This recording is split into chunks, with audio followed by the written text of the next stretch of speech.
የልቡን አውጥቶ እንደነገራ ታወቀችላ። እግዚአብሔር ከእርሱ ሄዶ ነበርና እርሱ ግን አላወቀ። ዋርፌሩ የሶምሶንና የነሱ አይደለም፣ የዳጎንና የእግዚአብሔር ነው። እንደዚህ አሉ፣ አምላካችን ዳጎን አሸነፈ አሉ። ሲመጣ ያስታውቃል። ተራራ እየነቀለ ቋጥኝ እያፈረሰ ዛፍ እየገነጠለ ቀበሮ እየጠራ ነው ሲመጣ። ሲሄድ አያስታውቅ። ለመነው ትሪት አረገው። እባክህ ሶምሶን እባክህ አለው። እግዚአብሔር ትቶት ሄዶ ብቻ ሳይሆን ሶምሶን እግዚአብሔርን ትቶት ሄደ። ከኔ ጀርባ የእግዚአብሔር መንግስት ስም ተጠርቷል። ከእያንዳንዳችሁ ጀርባ የተጠራ የኢየሱስ ስም አለ። አንተ አበላሸ፣ አንተ ወደክ ማለት ብቻህን አትወድቅም። ኪንግደም ከጀርባ እንደ ራሴ ነን። እኛ የእግዚአብሔር መንግስት አምባሳደርስ ነን። አምላካችን ዳጎን ያንተን አምላክ አሸነፈው አሉት። እግዚአብሔር ሰከንድ ቻንስ ሰጠው። ሲሰጠውስ ከዚህ በኋላ አልቀልድበትም አለ። ቤተ ጣዖት ውስጥ ቆሞ እግዚአብሔር ያለው አንድ ጊዜ አስበኝ። እግዚአብሔርስ መጣ ያ የሚወርድበት መንፈስ ድጋሚ መጣ። እግዚአብሔር ያለ ከዚህ በኋላ መኖር አልፈልግም እኮ ነው። በቃ ላንተ ብቻ ነው ፈልገው። ለኔ ያው አልኖርም ከዚህ በኋላ አልፈልግም፣ ለኔ ላንተ አለ። አይ ሚሽኑን ብቻ አይደለም ህይወቱን ከፈለ።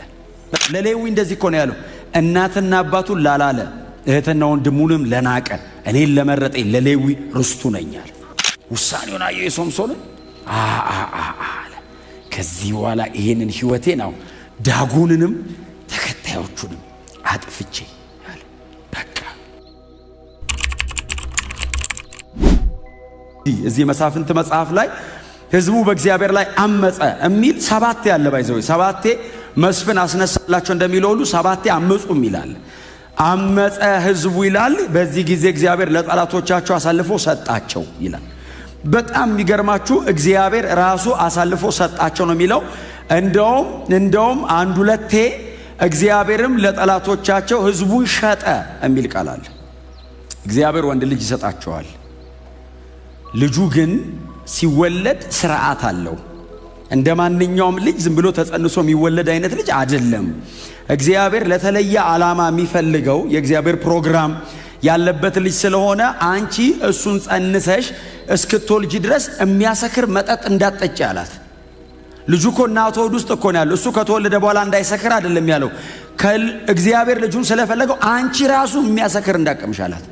እንጠጥተሽ እንዳሰክሪ አይደለም ያላት፣ እንዳቀምሽ ነው ያላት። እና እንዳትቀምሺ ከተወለደ በኋላ አላታው እስከሚሞት ድረስ በራሱ ላይ ምላጭ እንዳያርፍ ለእግዚአብሔር የተለየ ነውና ናዝራዊ ነው። ጸጉሩን እንዳትነኩ፣ በራሱ ላይ ስለት ያለው ነገር እንዳታሳርፉ ብሎ የልጁን ስርዓት ለአባትና ለእናት ነገረ።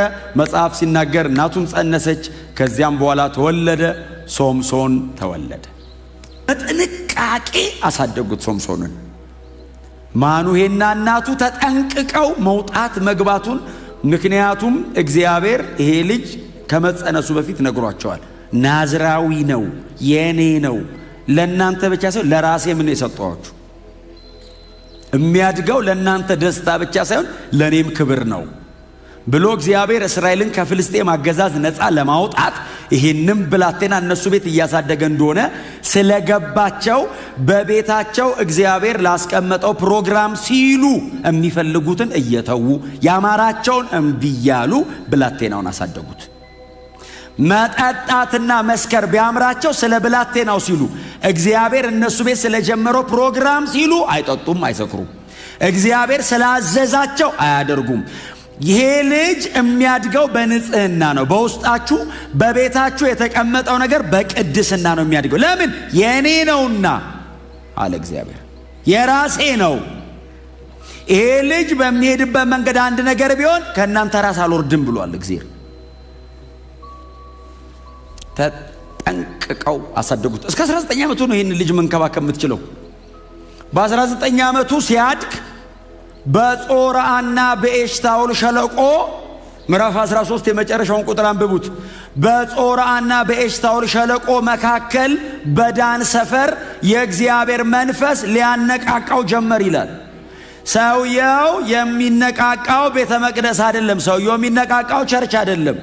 ሰውየው የሚነቃቃው ጫካ ውስጥ ነው። የሚወርድበት ኃይል የከተማ የቅጥር በር የሚነቀል ነው። ሰው አካባቢ አይነቃቃም፣ ይዞ ነው የሚሄደው። እግዚአብሔር እላዩ ላይ ኢንቨስት ያደረገበት ኃይል በሰው ልጅ ታሪክ እንደ ሶምሶን እግዚአብሔር ኢንቨስት ያደረገበት ሰው የለም። እግዚአብሔር ሶምሶን ፊልም የሚያደርገውን ብቻ አይደለም፣ ይሄኛውን ፍጥረታዊ ዓለም ቻሌንጅ በሚያደርግ መንገድ ነው እግዚአብሔር ኃይል በላዩ ላይ ያስቀመጠው።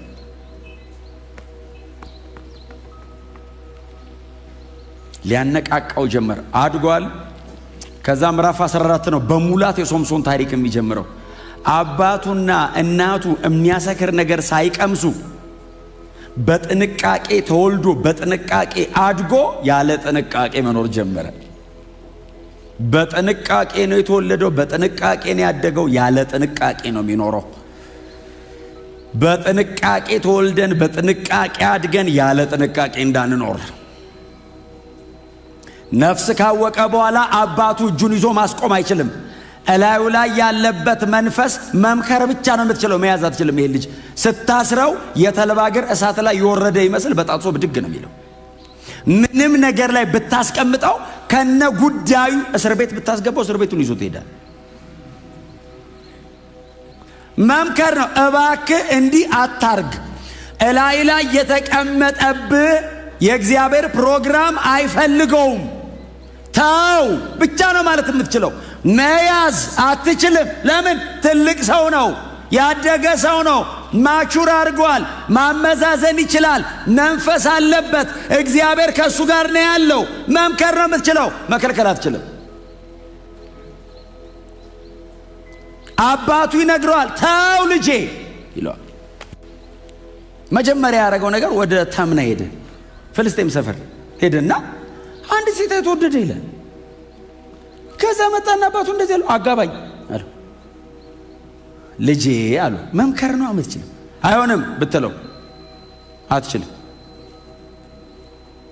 ተው ልጄ፣ ከእስራኤል መንደር ኪዳን ካለው ሕዝብ መካከል ላንተ የሚሆን ጠፍቶ ነው እዛ ሄደህ እንደዚህ ሚስት አጋቡኝ የምትለው?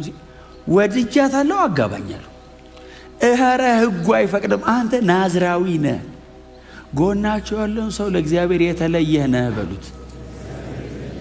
አትንካ ያለን አትንካ በሉት። ወድጄዋለሁ ፈለኳ አይባልም። ይሄ ቸርች ነው፣ ክርስትና ነው፣ ይሄ ህይወት ነው። ንግድ አይደለም፣ ስራ አይደለም፣ ይሄ ህይወት ነው። ካላጋባኝ ስለው ተው አለው።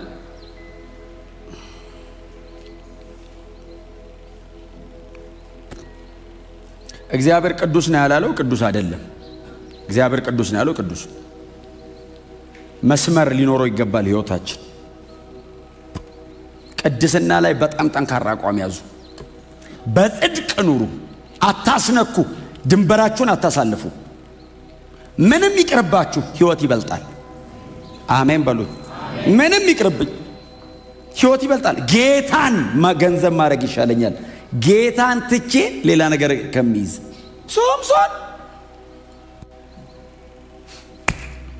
አገባ ይላል። ባይዘው ሄዶ አገባት ልጅቷን። ፍልስጤማዊት ናት፣ ትሁና፣ ልቤ ፈልጓታል፣ እምቢ ብሎ ሄዶ አገባ። ካገባ በኋላ ሰውየው ይኸውልህ ዝም ብሎ አግብቶ አይኖርም። አጀንዳ ስላለበት ይነካካቸዋል። ሄዶ ማላቸው ሄዶ ቁጭ ብሎ ዝም ብሎ አይኖርም። አግብቶ አይኖርም። አለበታ አያስቀምጥህም፣ አይመችህም ቦታው እና ይነካካቸዋል። አባትና እናቱን ወደ ፍልስጤም ይዟቸው ሄደ። ኑ ይዋት ይዞ ሲሄድ አሳየ። አባትና እናቱን አሳየ፣ አስተዋወቀ። አባቱና እናቱ በሐዘን ነው የሚመለሱት። ምክንያቱም እንዴት አድርገው እንዳሳደጉት ያውቃሉ። በሐዘን ነው የሚመለሱት። ፍልስጤም ሄዶ አገባ ብለው በሐዘን። ከዛ ከአባትና እናቱን ሸኝቶ እዛ ትንሽ ከረም ብሎ ሲመለስ አንድ የአንበሳ ደቦል መጣ ፊቱ። እኔ እኮ ይገርመኛል። አንዳንድ በህይወታችሁ የሚደረጉ ነገሮች ለሚሰሩ ነገሮች ማረጋገጫ አይደሉ። እግዚአብሔር እንደውም እድል እየሰጠ ነው። ቀይ መብራት እየተጣሰ ሰው እኮ ይለምዳል። ታውቃላችሁ፣ ቀይ መብራት ይለምዳል። አይናችን የመጀመሪያ ቀን ነው የምንደነግጠው። ከዛስ ቦግ ቦግ ቦግ ስንል መንገዱ መብራቱ ቀይ ነው ማለት ነው ይላል ሰው። አደጋ መሆኑን ረስቶ ሶምሶን እንደዛ እኮ ነው የሆነው። አዳብት አረገው ታውቃለህ፣ መሳትን። ከዛ ሲመጣ አንድ ወጣት አንበሳ ነው። የአንበሳ ደቦል ይላል። በቃ ጎፈሪያው ለአንበሳ ከጫካ ወጥቶ ሊበላው ሲመጣ ይላል አይደል፣ የጌታ መንፈስ በላዩ ላይ ወረደ ይላል። ከዛስ በእጁ ምንም የለም ይላል። ወክ እያደረገ ነበር ማለት ምንም በእጁ አልያዘ። ጠቦት እንደሚቆራረጥ አንበሳውን ቆራረጠ ይላል። ብኖር ባየው የዛን ቀን እንዴት ነው አንበሳ የሚቆራረጠው? አንበሳ ሲቆራረጥ ነው የምናውቀው። አድርጎ ጥሎት ብሎ መንገዱን ቀጠለ። እኔ አንበሳ ገዳይ እኮ አላለም፣ ዝም ብሎ ሄደ መንገዱ። ከዛ ደግሞ አባቱ ቤት ደግሞ ከረማልና ተመልሶ ሲመጣ አንበሳ ሆድ ውስጥ ንቦች ማር ሰርተዋል። ከዛ አየና አንበሳ የሚቆራረጥ ሰው ንብ አይነድፈው፣ ዞር ዞር አድርጓቸው ማሩን በላ ይላል። ከዛ ነው በዛ ስለሚል ያዝ አረገና ወደ አባቱ ቤት ይዞ ሄደ እና ለአባትና ለእናቱ ሰጣቸው። ብሉ አላቸው። በሉ። ከየት አምጥተህ ነው ሲሉት ከየት እንዳመጣ አልነገራቸውም ይላል። ለምን መሰለ? የሞተ አንበሳ ነው። ናዝራዊ ነው። የሞተ ነገር መንካት አይችልም። ከሞተ አንበሳ ውስጥ ቢል አባትየው ደፍቶ ነው የሚለው። ስለዚህ አይ ዝም ብዬ ከሆነ ቦታ ነው ያመጣሁት። ቶሎ ቶሎ ይነካል ሶምሶን። ፍልስጤም ሄዶ እንደዛ ኢንጌጅ ማድረጉ ሳያንሰው የሞተ ነገር ይነካል። የጽድቅ አቋም የሚጠቅም ዘንድሮ ብቻ ላይሆን ይችላል። የእድሜን ሁሉ ካንቀላፋ በኋላ ተጽዕኖ ይቀጥላል። አንተ በህይወት በማትኖርበት ዘመን ሌጋሲ በለው የፈለከውን በለው ይቀጥላል። በእግዚአብሔር መንግስት ምልክት ሆነ ትኖራል። የእግዚአብሔር ዓላማ ካለብን የጠላት ዓላማ የምትሆነው ምንም ተሌለበት ጠላትም አይፈልግም። በዝም ብሎ የተኛ ነው የሚልህ። አጀንዳ ካለበስ እድል ከሰጠ ታጠፋላ ብዙ። ስለዚህ አሳይመንት ነው የሚሰጥ። ከዛ መጽሐፍ እንደዚህ ይላል፣ በትስትስትስ አድርጎት ቆመው አንተ ዝም ብሎ አይዋጋም እንዴ? ዞር ሲል ይላል ገና ትኩስ ሆኖ የወደቀ የአህያ መንጋጋ አገኘ ይላል። ናዝራዊ ነው፣ የሞተ ነገር መንካት አይችልም። ትኩስ ነው፣ የቆየ ነው። ብድግ አረገው ይላል። ከዛ መታቸው ይላል። 1000 ሰው አንተ በአህያ መንጋጋ ምን መንጋ ነው የሚመታቸው? ግን በቃ እግዚአብሔር በአለው አለው አለው አለው በጣም ብዙ እንደገና ይለዋል፣ እንደገና ይለዋል፣ እንደገና ይለዋል። ሶምሶን መጨረሻ ላይ ሰይጣን አንድ ደሊላ የምትባል ሴት አስተዋወቀ። ሶምሶን እኮ በኮንቪክሽን ነው ኃጢአት የሚያደርገው። ድንገት ሳት ብሎት እኮ አይደለም፣ አቅዶ ነው የሚያደርገው። አቅዶ ፕሮግራም አድርጎ ፍልስጤም እኮ ሄዶ ነው። ፍልስጤም አንተ ምን ትሰራለህ? ፍልስጤም ድረስ ሄዶ ቁጭ ብሎ ነው እኮ እንጂ ድንገት እግር ጥሎት አይደለም እኮ። ፕሮግራም አድርጎ ነው የሚያደርገው። እንደዚህ አይነት አዳኝ ራሱንም ማዳን አልቻለም፣ እንኳን እስራኤልን ለማዳን የተላከ መስፍን ነው። አዳኝ እኮ ነው፣ ራሱንም ግን አልቻለም። እሱም በንጽህና መኖር አልቻለም፣ እንኳን እስራኤልን ለእግዚአብሔር ይለያት። በኋላ ላይ ቁጥር 16 በጣም ማዝነው በእውነት መሳፍንት 16 በህይወት መኖሩን እስኪጠላ ድረስ ዕለት ዕለት በመጨቅጨቅ አሰለቸችው። የሽንገሏ መጠን መኖሩን ጠላታ። ለምንድን ነው የምኖረው አለ። ምንድን ነው ታዲያ? ምን አሁን የእግዚአብሔር አጀንዳ አለብኝ የለብኝም? ምን ያረጋል አለ። መንፈሳዊነቱ በህይወቱ ላይ ላለው ነገር ቫልዩ እንዲያጣ አረጋችሁ። ታውቃል? የእግዚአብሔርን ቦታ ተካችሁ ማለት ነው። እሱ ለእሷ ካልሆነ ለእግዚአብሔር ለምንድን ነው የምኖረው? ለእግዚአብሔር አለ። መኖሩን ጠላ። ሽንገላው እዛ ድረስ መጣ። በኋላ ላይ መኖሩን እስኪ ጠላው ድረስ ሸነገለችው፣ ዲሲቭ አረገችው።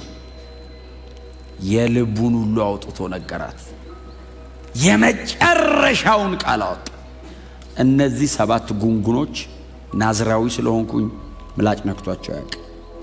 እነዚህን 7 ጉንጉኖች ከራሴ ላይ ብትላጫቸው እንደ ማንኛውም ሰው ተራ እሆናለሁ።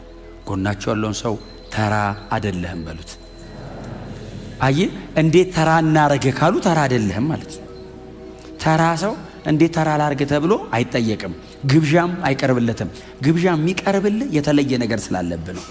ያንን ለማስጣል ነው፣ ወደው አይደል። ከዛ መጽሐፍ ሲናገር ጉልበቷ ላይ ያስተኛችሁ እንቅልፍ እንደያዘው እርግጠኛ ስትሆን ሰባቱን ጉንጉን ከፍልስጤም ገዦች አስመጥታ አስላጨች። አስራው መጽሐፍ ቅዱስ ሲናገር ልታስጨንቀውም ጀመረች የሚል ቃል አለ። ቀሰቀሰችው አይደለም የሚለው መጽሐፍ ይላችሁ ስሙኝ። መጽሐፍ ቅዱስ በጣም በጥንቃቄ የተጻፈ መጽሐፍ ነው። የልቡን አውጥቶ እንደነገራ ታወቀች ይላል። በቃ ገባት። ከዛ ቀጥሎ መቀስቀስ አይደለም ማስጨነቅ ጀመረች። ተነስ ተነስ ማጦበት ስትለው መጽሐፍ እንደዚህ ይላል፣ እንደ ወትሮ የሆነ መስሎት ሊነሳ ሞከረ፣ እግዚአብሔር ከእርሱ ሄዶ ነበርና እርሱ ግን አላወቀ። ሲመጣ ያስታውቃል። ተራራ እየነቀለ ቋጥኝ እያፈረሰ ዛፍ እየገነጠለ ቀበሮ እየጠራ ነው ሲመጣ። ሲሄድ አያስታውቅ። ለመነው ትሪት አረገው። እባክህ ሶምሶን እባክህ አለው። እግዚአብሔር ትቶት ሄዶ ብቻ ሳይሆን ሶምሶን እግዚአብሔርን ትቶት ሄደ።